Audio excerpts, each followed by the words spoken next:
Assalamualaikum warahmatullahi wabarakatuh. Selamat siang mendengar 94,6 Radio Pradia Suara FM. Komunikasi lancar, informasi benar. Kembali di siang ini Sobat Pradia masih bareng Anissa di Dialog Ekspansi bersama Dinas Ketahanan Pangan, Pertanian dan Perikanan Kabupaten Tuban.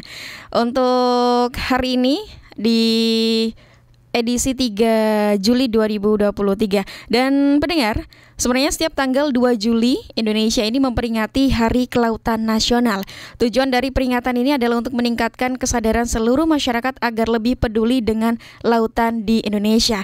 Bertepatan dengan hari itu, Sobat Pradia, dialog hari ini dengan tema Jaga Sumber Daya Laut untuk Ketahanan Pangan. Gubernur Jawa Timur Khofifah Indar Parawansa mengajak masyarakat meningkatkan kepedulian dalam pelestarian ekosistem laut, sebab laut dan segala sumber daya alam di dalamnya merupakan kekuatan dan kekayaan pendongkrak ekonomi Jawa Timur. Dia berharap peringatan ini bisa meningkatkan kesadaran seluruh masyarakat agar lebih peduli dengan lautan di Indonesia, khususnya di Jawa Timur. Tuban sebagai salah satu kabupaten yang memiliki potensi kelautan, juga memiliki peran penting dalam kelestarian kelautan untuk ketahanan pangan dan ekonomi. Untuk itu di hari spesial Hari Kelautan Nasional ini kami mengundang Bapak Bangun Adiwinoto, Pengelola Pemantauan Sumber Daya Kelautan dan Perikanan Dinas Ketahanan Pangan, Pertanian dan Perikanan Tuban, dan Bapak Insinyur Arif Tribina MM, Penyuluh Perikanan BPPP Banyuwangi, untuk membahas ketahanan pangan kita di bidang kelautan. Selamat siang Bapak Bangun dan Bapak Arif Tribina. Selamat siang, Mbak Anissa. Waalaikumsalam. Untuk Bapak Arif ini panggilan akrabnya Bapak Arif Tribina? Iya, Arif saja. Bapak Arif. Iya. Pak Bangun inggih. Iya, Pak Bangun. Pak Bangun, selamat siang semuanya.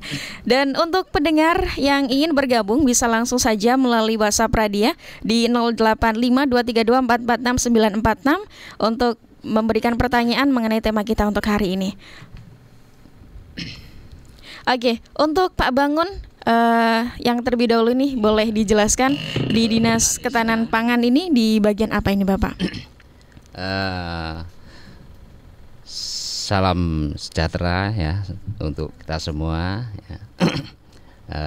Pada kesempatan yang berbahagia ini saya mewakili dari Dinas Ketahanan Pangan, Pertanian dan Perikanan Kabupaten Tuban ya. Dalam ini saya bertugas sebagai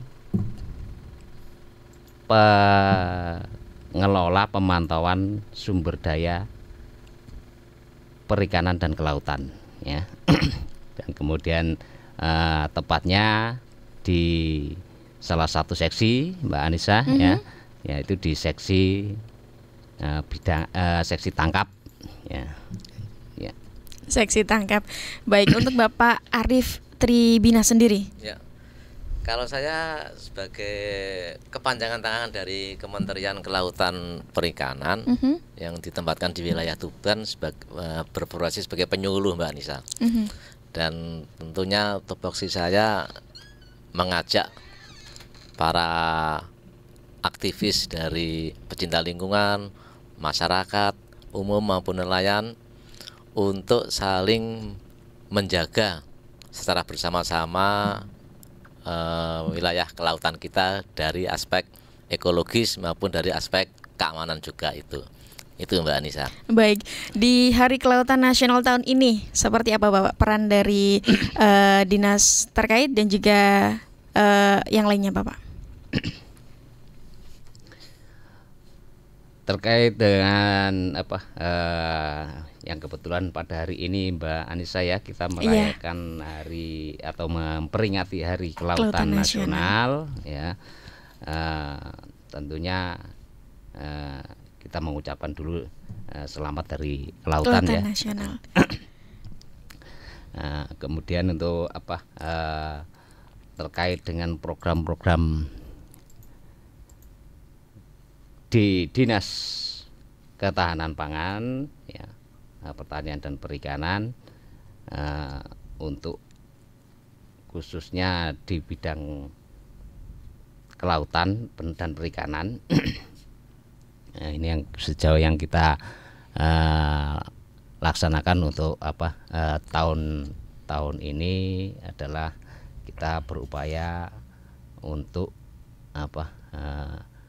bagaimana memaksimalkan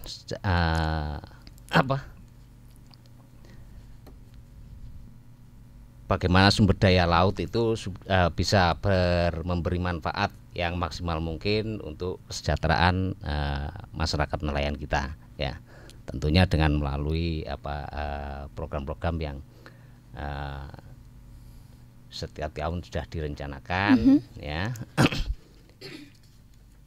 Khususnya untuk seksi yang kita bidangi, ya. Ini ada program asuransi nelayan, ya, ada program sehat nelayan, ya, terus ada kartu nelayan, ya, yang semuanya ini sedang kita jalankan, ya. Dan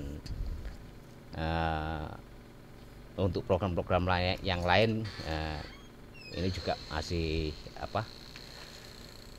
tengah berjalan. Masih tengah berjalan. Ya. Nah, kemudian yang terpenting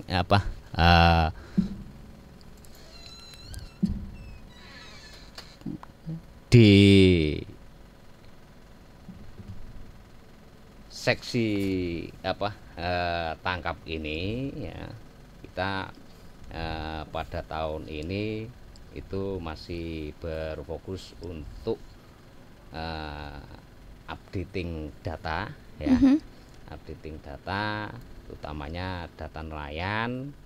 Kita upayakan supaya data nelayan itu bisa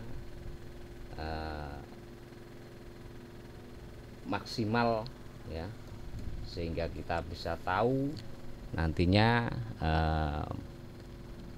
berapa jumlah nelayan kita, ya. Dari data itu nanti bisa dilihat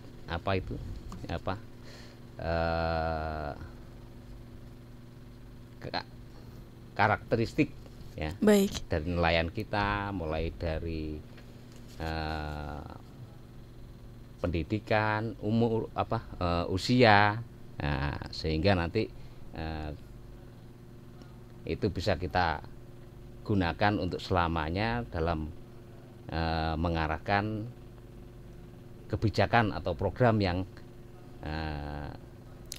akan dijalankan, ya, dari tahun ke tahun. Dan memang harus kita akui sementara ini untuk data nelayan, ya, itu di tahun-tahun sebelumnya itu kita masih mengalami kelemahan.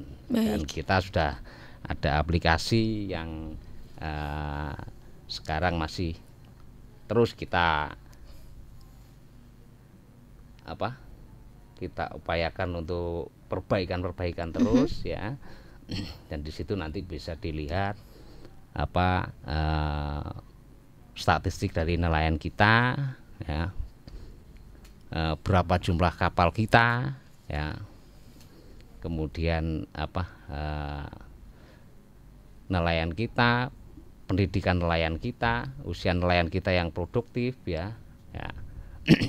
Sehingga itu nanti bisa yang nantinya manakala data tersebut dikonsumsi, ya, sewaktu-waktu itu bisa kita gunakan semaksimal mungkin, ya.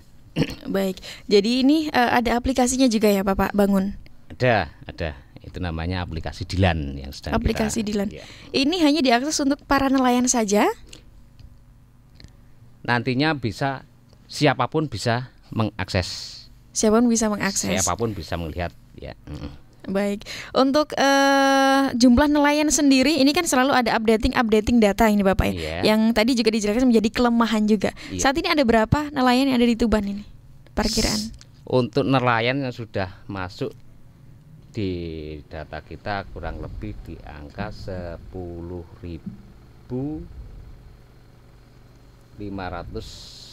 sekian kemarin, ya. Baik.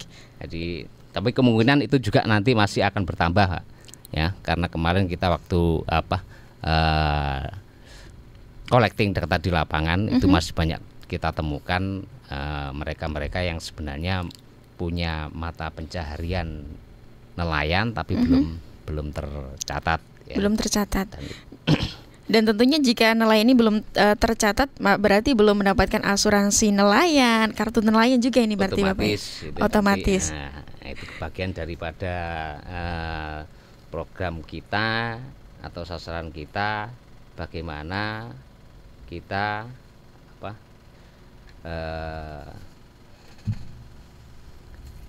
ikut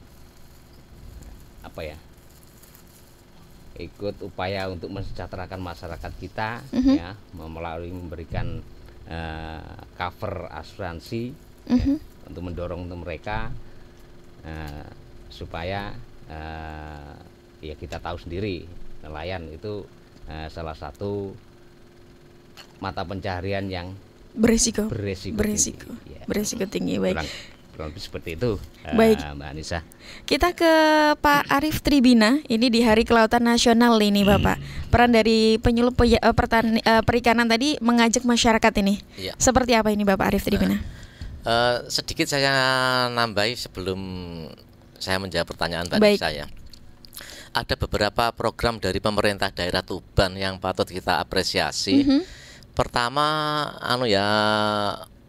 pemberian alternatif usaha bagi para nelayan, khususnya nanti ini untuk percontohan budidaya kepiting ini tahun ini juga ini. Baik. Ini sebagai bentuk sebagai bentuk apresiasi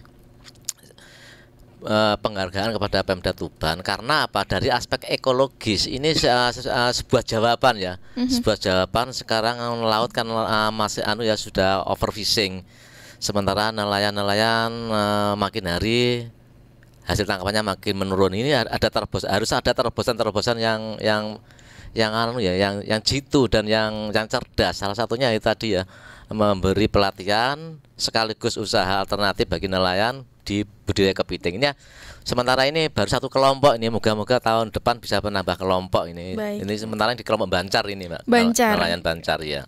Yang dikembangkan ini, Pak. Betul. Nah, maksud saya seperti ini ya. Barangkali nanti tahun-tahun depan bisa ditambah kuota-kuotanya program-program seperti ini. Masalahnya apa? Kalau kita hanya mengandalkan program-program bantuan dari nelayan yang masih berkutat dalam eksploitasi ikan di laut, iya, makin lama pasti nanti juga akan berkurang. Bagaimanapun juga pasti laut juga ada toleransinya ya untuk berkembang biak. Kalau tiap hari diambil, nah itu pasti akan punah. Langkah salah satunya yang paling bagus adalah pengembangan budidayanya itu, Mbak. Dan ini masih dibancar satu kelompok ini, Bapak ya? Satu kelompok ya. Untuk mungkin ada potensi lain yang di Tuban yang bisa digali nih selain kepiting? Banyak, Pak, banyak. Pertama ya kepiting, terus kemudian budidaya rajungan. Apalagi rajungan sekarang kan budidaya ekspor ya. Iya. Nah ini juga peluang luar biasa ini. Masalahnya rajungan sekarang produk ekspor berapapun jumlahnya, namanya ekspor pasti terserap. Tetapi kendalanya pasti di produktivitasnya kan tidak kontinu karena memang hasil tangkapan dari alam. Lah alangkah baiknya nanti program ini bisa kontinu dengan cara tadi nelayan dikasih alternatif. Selain menangkap ikan, dia juga harus memelihara ikan. Salah satunya adalah rajungan itu. Terus kemudian rumput laut juga. Rumput laut. Terus kemudian budidaya keramba, sistem keramba di laut ya. Ini juga dilakukan oleh Dinas Perikanan kerjasama antara Dinas Tuban sama provinsi ya, juga di Bancar ini. Itu ada keramba budidaya ikan kerapu itu. Ini berarti masih belum merata di pesisir Tuban ini, Bapak ya? Belum, Mbak. Soalnya memang biaya untuk memanfaatkan di laut memang beda jauh dengan di darat ya. Betul, biaya tinggi. Sangat tinggi. Sangat tinggi sekali ya. Sangat tinggi sekali. Tapi saat ini ada satu di Bancar. Di Bancar ya. Yang kepiting sendiri ini tadi mulai dikembangkan tahun berapa ini, Bapak? Kalau kepiting selama ini ya hanya mengandalkan tangkapan dari alam. Oh gitu. Hanya mengandalkan dari tangkapan dari alam, khususnya di Tuban ya. Padahal untuk di Indonesia sudah banyak sekali ya yang hasil budidaya. Bahkan sudah intensif ya budidaya kepiting, sistem apartemen sudah intensif itu yang dilakukan di luar Tuban. Lah ini barangkali bisa kita contoh. Kalau di Tuban baru kali ini Pak budidaya kepiting. Budidaya kepiting. Ya, selama ini baru hanya mengandalkan tangkapan dari alam saja ini. Baik, dan pastinya kalau alam ada penurunan juga Bapak tentu itu. Untuk di Tuban potensi kelautannya per daerah ini berbeda apakah sama sih Pak? Kalau hampir sama ya. Hampir sama, mulai dari ujung Bancar sampai ke Palang itu potensinya hampir sama. Dalam arti potensi saya lihat dari aspek aspek budidayanya ya, itu parameter air maupun iklim lokalnya itu kayaknya sama semua dan kayaknya mendukung untuk budidaya spesies tertentu itu tadi. Cuma sayangnya ini Mbak, ngomong saya ini juga sebagai PR kita bersama ya. Baik. PR kita bersama saya juga pengen mengajak dari para masyarakat di Tuban, tidak hanya nelayan saja, soalnya nelayan ini justru malah sebagai objek penderita. Karena pencemaran di laut ini yang melakukan justru malah aktivitas-aktivitas yang ada di darat, jauh dari pantai lah. Ini perlu diinformasikan Mbak Anissa, bahwa pada tahun 2022 kemarin itu ada lembaga internasional yang namanya Ocean Health Index, bahwa Indonesia ini termasuk kategori laut yang tidak sehat, menguruti urutan pada nomor 182 dari 220 negara. Nah, ini makanya ini juga sangat menyedihkan, tetapi tidak harus kita pesimis. Ini langkah awal agar kita segera dandani ya, istilahnya dandani sikap kita ini. Dandani sikap kita. Tidak hanya untuk para yang nelayan maupun pelaku-pelaku usaha di pantai. Ini khususnya yang ada di jauh dari pantai ini juga berkewajiban, karena apa? Ujung-ujungnya semua limbah yang ada di daratan pasti muaranya juga ada di laut. Nah ini, ayo kita sama-sama saling menjaga lingkungan, terutama laut ini kaitannya dengan ketahanan pangan kita ini, Mbak. Ini masalahnya ini juga istilahnya rawan sekali ya. Kalau kita bicara masalah ketahanan pangan, bagaimanapun juga nanti pasti daratan tidak akan mampu mencukupi kebutuhan pangan dunia. Pasti nanti ujung-ujungnya di laut. Sementara laut kita saat ini kalau kita nggak jaga, kapan lagi nanti ya, gitu. Makanya ini saya menghibur teman-teman masyarakat ya, tentunya harus dimulai dari sekarang. Ayo kita menjaga laut kita, mengingat kita Indonesia urutan yang 182 dari 220 negara di dunia ini. Lautnya yang tidak sehat ini. Betul, gitu. Baik. Dan kita akan break terlebih dahulu Bapak Arif, Bapak Bangun. Setelah satu lagu kita akan kembali membahas dengan tentang tema kita hari ini. Baik, pendengar, masih di program Ekspansi bareng Dinas Ketahanan Pangan, Pertanian dan Perikanan Kabupaten Tuban. Masih bersama Bapak Bangun dan Bapak Arif untuk hari ini. Dan kita ke Pak Bangun terlebih dahulu. Tadi dijelaskan ada program-program untuk kesejahteraan nelayan ini. Ada asuransi nelayan, sehat nelayan, dan kartu nelayan. Bisa dijelaskan seperti apa ini program-program tadi, Bapak Bangun? Iya. Satu persatu ya, iya. Mbak Anissa ya. Baik. Jadi untuk asuransi nelayan itu adalah program yang ditujukan untuk memberikan jaminan ya, perlindungan ya, atas resiko daripada nelayan kita dalam mencari ikan ya, terutama manakala terjadi kecelakaan kerja di laut ya, kecelakaan kerja. Untuk sampai dengan tahun ini ya, itu kita sudah memberikan asuransi kepada nelayan itu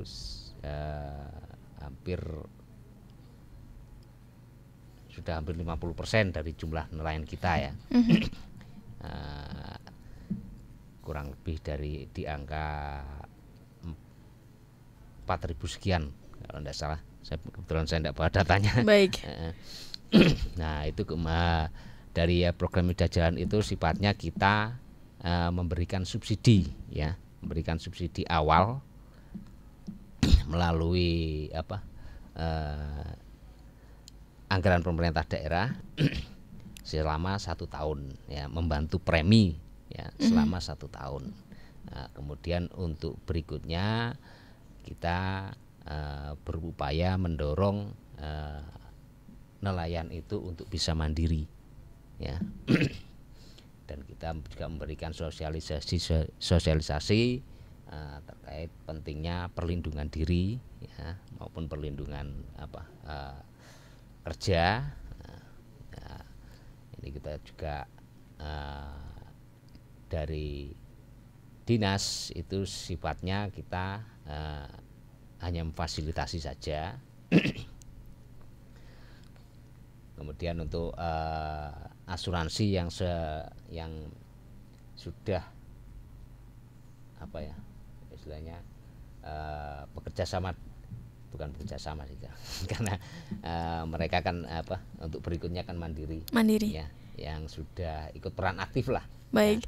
Ya, dengan kita itu ada Jasindo Syariah, ya, terus juga ada BPJS Ketenagakerjaan, ya, itu untuk asuransi kecelakaan maupun jiwa, ya. Nah, kemudian untuk asuransi yang lain-lain ini kita kemarin juga masih berupaya membuat terobosan-terobosan karena ini yang sering menjadi kendala daripada nelayan kita itu adalah manakala terjadi kecelakaan itu kan sampai alat untuk menangkap, ya, di sini termasuk perahu, ya, itu kan kadang bisa sampai pecah maupun fatal, ya. Iya. Fatal. Nah ini yang belum ada asuransinya yang bisa mengcover itu. Ya, semoga saja kita berharap juga nanti ada stakeholder, ya, atau dari pihak-pihak lain yang mungkin bisa bekerja sama, ya, untuk membantu nelayan kita mengcover itu, ya. Baik. Ya. Kemudian untuk program sehat nelayan, ya, program sehat nelayan ini adalah program sertifikasi hak atas tanah, ya. Jadi sebenarnya kalau ya agak jauh programnya sehat kok, tapi anunya kok sertifikasi, ya, sertifikasi tanah, Pak, ya. Ya ini dalam rangka upaya kita untuk membantu nelayan bagian dari upaya mensejahterakan masyarakat kita, memberikan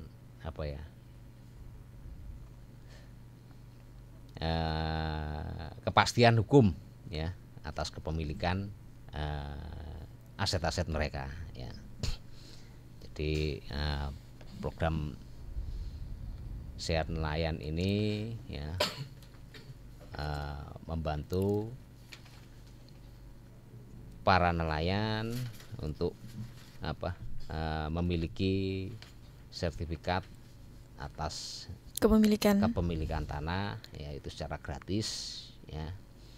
Dan kita juga bekerja sama dengan dari kementerian, ya, dari pihak kementerian dan dari dinas badan pertanahan, ya. Dan itu sudah ada programnya, tinggal kita menjalankan saja. Baik. Ini masuk dalam program sehat nelayan. Iya, dalam program sehat nelayan. Kemudian untuk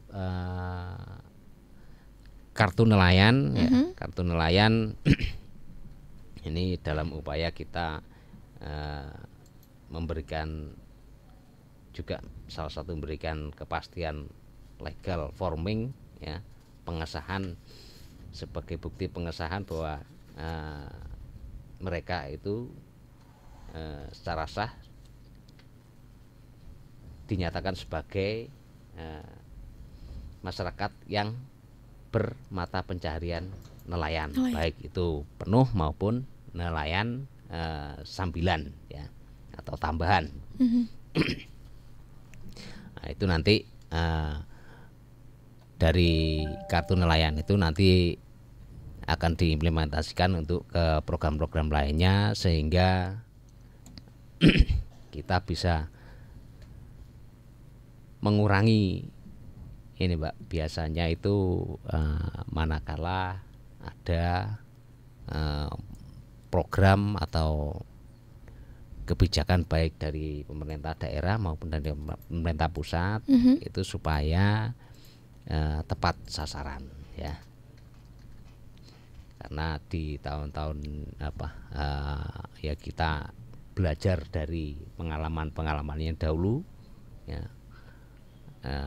mungkin sering terjadi isu bahwasanya program itu jatuh pada yang tidak memiliki kartu nelayan kompetensi. Atau memiliki apa ya istilahnya, memiliki keahlian, fungsi yang sebagaimana mestinya, ya. Itu kemudian itu jadi juga nanti juga untuk kaitannya manakala nelayan mengajukan permohonan untuk pinjaman, mungkin bisa juga, ya. Terus kemudian untuk ini rekomendasi BBM solar, ya, untuk nelayan yang mau melaut itu. Nah, terus untuk yang lain-lain juga mungkin juga nanti untuk program-program hibah atau apa, supaya kita bisa dari situ kita bisa benar-benar memberikan fungsi controlling, ya. Saya kira itu, Mbak Anissa. Baik. Nanti ada tambahan lain, ya. Jadi sebenarnya program-program yang sudah ada ini benar-benar untuk kesejahteraan nelayan ini, Pak Bangun, ya. Iya, betul, Mbak Anissa. Dan semoga banyak nelayan yang tercover ini, Pak Bangun, yang belum tercatat ini bisa terupdate juga untuk total nelayan di Tuban. Kita akan terus berupaya untuk melakukan pemutakhiran, ya. Dengan demikian kita harapkan kita benar-benar tahu betul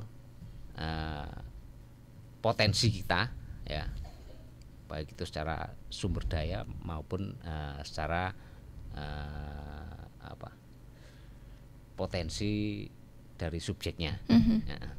Baik, dan kita beralih ke Pak Arief ini untuk potensi yang dimiliki oleh Tuban ini, khususnya di pesisir Tuban yang saat ini juga menjadi penyokong ketahanan pangan ini, Pak Arief. Jadi untuk budidaya di Tuban, ya, baik budidaya pantai maupun di air di lautnya, banyak beberapa spesies yang sebagai andalan untuk ketahanan pangan kita. Misalnya ikan bandeng, terus kemudian nila salin itu, terus kemudian komoditas-komoditas unggulan seperti rajungan, kemudian kerapu dan udang faname. Ini itu istilahnya komoditas strategis itu yang bisa kita kembangkan dan memang berpotensi di Kabupaten Tuban. Cuma untuk memanfaatkan potensi itu tentunya juga perlu effort yang tinggi, ya. Tidak hanya sekedar biaya saja, tapi juga skill dari SDM-nya itu juga harus kita upgrade, ya. Ini itu, Mbak. Itu potensi-potensi yang bisa diharapkan. Tadi selain biaya, SDM-nya juga diupdate ini. Betul. Seperti apa ini, Pak Arief? Nah, begini, kebetulan di di Universitas Ronggolawe Tuban, universitas lokal itu kan juga ada ya Fakultas Perikanan dan Kelautan lah.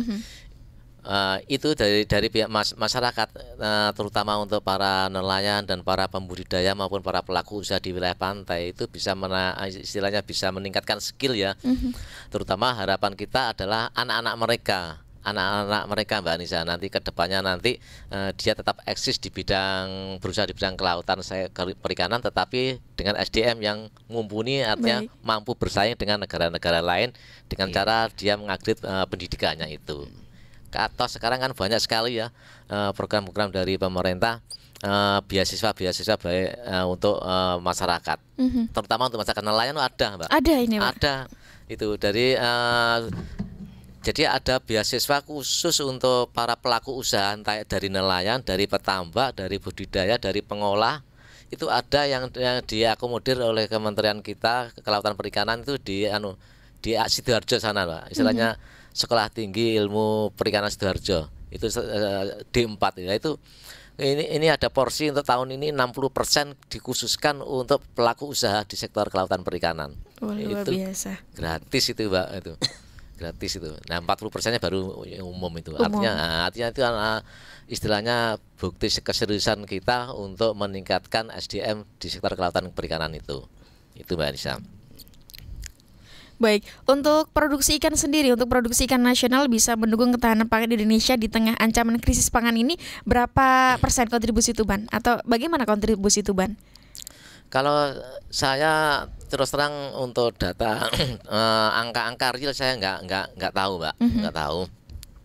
Tapi yang jelas sudah menjadi bukti ya, krisis global kemarin pada waktu pandemi COVID itu ternyata sektor perikanan kelautan justru yang paling eksis untuk mendongkrak pergerakan ekonomi itu, terutama untuk udang sama ikan ya itu yang paling tidak terdampak oleh pandemi itu ya, karena memang itu ya kebutuhan pangan itu. Kontribusinya seperti apa Pak untuk yang sampai ekspor juga? Tentunya kan artinya kalau produk perikanan sudah sampai ke ekspor tentunya berkontribusi terhadap pendapatan devisa negara kita ya, betul, devisa negara itu. Jadi akan menambah devisa negara itu Pak. Dan di Tuban itu udang faname kemarin sempat menduduki istilahnya potensi yang begitu luar biasa, sampai hampir sebelum ada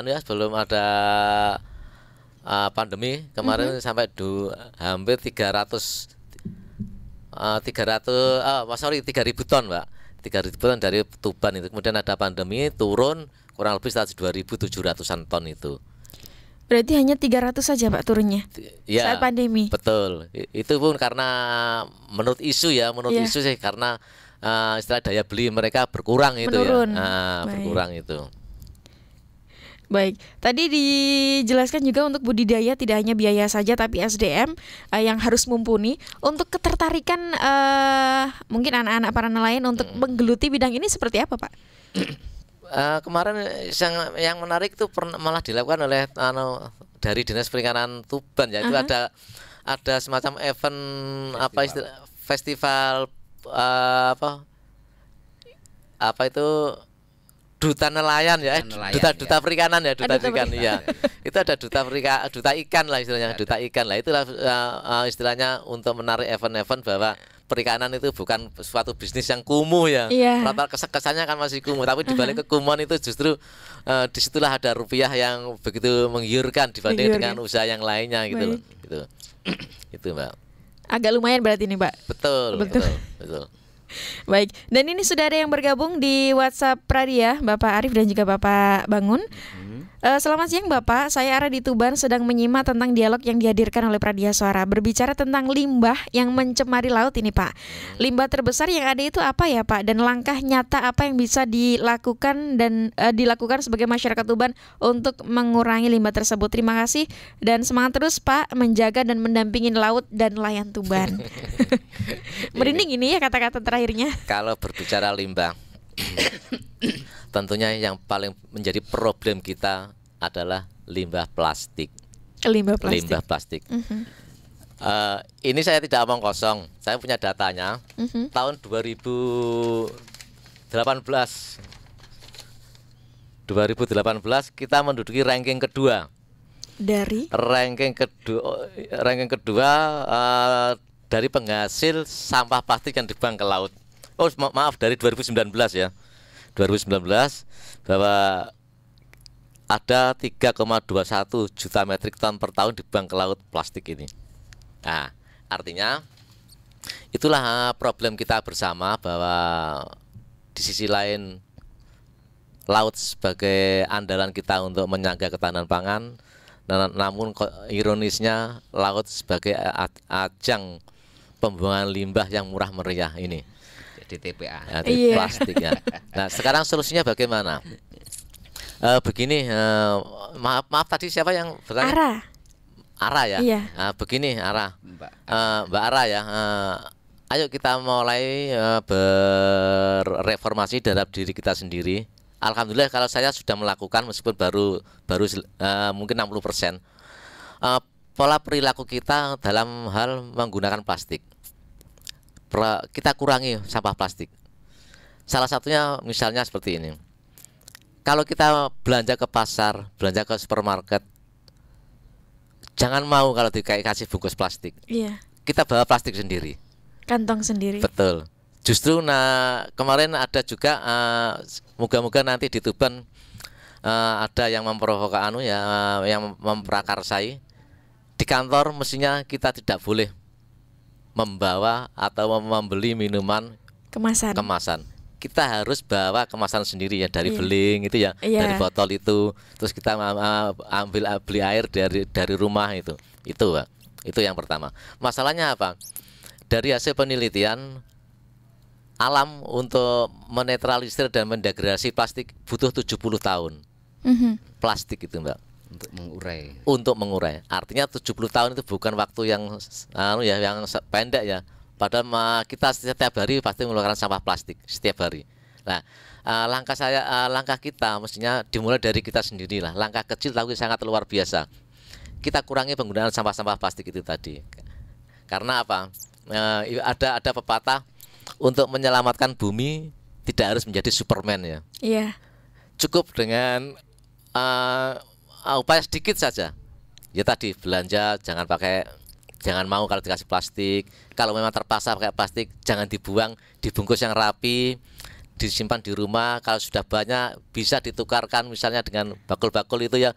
Gak usah beli plastik, ini kita kayak punyaanku ini aja lah. Artinya kan bisa mengurangi penggunaan plastik ya lah. Nah, maksudnya gerakan-gerakan seperti inilah ayo kita tanamkan ya bagi semua saja, terutama untuk generasi-generasi muda, agar nanti image penggunaan plastik kita bisa berkurang. Itu Mbak Nisa. Selain limbah plastik, limbah lain mungkin, Pak? Untuk limbah rumah tangga ya, terutama ya yang deterjen itu juga menjadi kendala, juga ngambil kendala. Karena apa? Rata-rata bukan para ibu ya, pokoknya semua menghasilkan limbah deterjen dan limbah rumah tangga itu membuangnya kadang-kadang sembarangan, kadang-kadang hanya di selokan-selokan, terus kemudian selokan ujung-ujungnya kemana? Kalau dia ada curah hujan pasti tergelontor ke saluran pasti ke laut. Itu. Dan alhamdulillah dari hasil penelitian dari teman-teman yang ada di Fakultas Perikanan Uniro, untuk logam berat di Pantai Tuban alhamdulillah masih dalam batas ambang ya. Artinya kita masih aman. Tetapi kita tidak boleh terlena ya. Tidak boleh terlena mentang-mentang ambang terus kemudian dengan sewenang-wenang kita membuat limbah baru lah itu, Pak, itu. Karena apa? Limbah kalau sudah masuk ke perairan itu bahayanya akan mengancam ketahanan pangan kita. Itu berbahaya sekali. Karena apa? Limbah-limbah itu apabila dia masuk ke dalam rantai makanan yang ada di laut, ujung-ujungnya pasti manusia juga yang akan mengkonsumsi itu. Pasti akan mengkonsumsi. Artinya kalau kita sudah mengkonsumsi ikan yang sudah terkontaminasi logam berat, tentunya ya tinggal nunggu waktu saja kita dan daya tahan tubuh kita untuk menerima logam berat itu. Makanya dalam event ini ayo kita sama-sama menjaga laut yang sudah begitu banyak ya memberi nilai manfaat kepada kita. Ayo kita jaga dari kerusakan-kerusakan akibat tingkah laku kita sendiri ini. Itu Mbak Nisa. Baik, luar biasa sekali Pak Arief. Untuk sumber daya ini juga digunakan untuk mendukung program yang lain ini Pak. Misalnya mungkin untuk intervensi percepatan pencegahan dan penanggulangan stunting. Oh ya. Jadi memang sangat strategis sekali ya untuk meningkatkan stunting. Karena apa? Daging ikan itu mempunyai karakteristik yang begitu luar biasa ya, daripada daging-daging hewan yang di darat. Karena kandungan asam aminonya itu relatif mudah dicerna, karena istilahnya apa ya, senyawanya sederhana. Asam aminonya mudah dicerna, artinya sesuatu makanan kalau asam aminonya sederhana pasti mudah diserap oleh usus. Kalau makanan mudah diserap oleh usus, tentunya juga langsung diaplikasikan ke tubuh, terutama untuk otak ini. Terutama yang paling menonjol ikan untuk menanggulangi stunting adalah karena di situ ada omega ya, ada omega 9 asam lemak itu ya. Nah itu yang luar biasa itu. Itu Mbak kontribusinya untuk stunting di sektor kelautan itu. Ada program Gemar Ikan yang dicanangkan oleh pemerintah ya. Gemar Ikan itu ya. Baik. Dan waktu sudah menunjukkan pukul 13:59. Saatnya berpisah dulu nih Pak Arief dan Pak Bangun. Yang terakhir harapannya ke depan dari Pak Bangun terlebih dahulu mungkin. Terkait dengan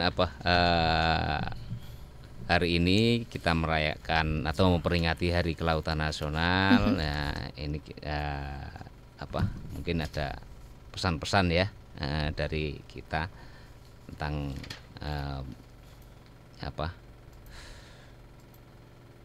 bagaimana kita melestarikan laut ya. Itu diantaranya satu tadi tidak membuang sampah sembarangan ke laut ya. Kemudian melestarikan ekosistem ya. Ini tidak menangkap atau memelihara biota laut yang dilindungi atau hampir punah. Kemudian yang ketiga ini kita berupaya semaksimal mungkin untuk memelihara terumbu karang ya, karena bagaimanapun juga terumbu karang adalah ini sumber daripada media hidup ikan ya. Nah ini utamanya untuk mungkin kita tidak gampang untuk menyentuh terumbu karang yang kadang-kadang itu sangat menarik sekali karena warnanya yang berwarna-warni ya. Supaya terumbu karang itu tidak mati ya. Kemudian untuk yang keempat ini adalah penggunaan, ini khususnya untuk nelayan ya, penggunaan alat tangkap yang ramah lingkungan ya. Ini juga untuk bagian daripada upaya kita menjaga dan melestarikan laut. Ya. Baik, sudah cukup Pak Bangun. Saya kira itu yang pesan dari kami. Ya mungkin ada tambahan dari silakan Pak Arief, harapan kedepannya seperti apa ini? Sederhana saja Pak, harapan saya. Moga-moga tercapai. Viralkan ya. Lagi masyarakat ayo terbiasa pas cangkruk ning laut ana mbak sampah videonen lebone media massa ben kapok nantinya. Akhirnya dengan etos seperti itu nanti terus seperti orang akan pikir-pikir nanti kalau mau buang sampah ya. Bener. Itu saja Pak. Terima kasih. Baik, terima kasih Pak Bangun dan Pak Arief. Terima kasih Mbak Anissa sudah hadir di Pradia Suara dan kesempatan yang diberikan. Baik. Semoga bisa bersua kembali Bapak dengan tema yang berbeda mungkin ke depannya. Siap. Baik, terima kasih untuk semuanya dan selamat Hari Kelautan Nasional. Kelestarian laut di wilayah Indonesia harus selalu dijaga agar dapat dinikmati dan dimanfaatkan hingga generasi berikutnya. Amin. Saya Anissa yang bertugas pada hari ini mohon pamit undur diri dari tengah ruang dengan Anda di program Ekspansi bersama Dinas Ketahanan Pangan, Pertanian dan Perikanan Kabupaten Tuban dengan tema Jaga Sumber Daya Laut untuk Ketahanan Pangan. Sampai jumpa. Wassalamualaikum warahmatullahi wabarakatuh.